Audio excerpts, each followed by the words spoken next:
हरि पनावा उनकर खैनी बेटी फुलावा रखनी उधार।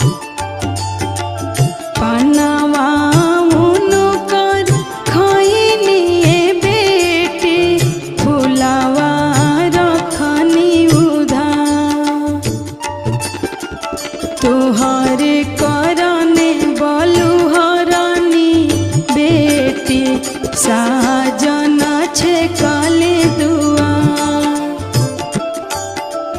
तोहरे करने बलुहरानी बेटी साजन छे काले दुआर।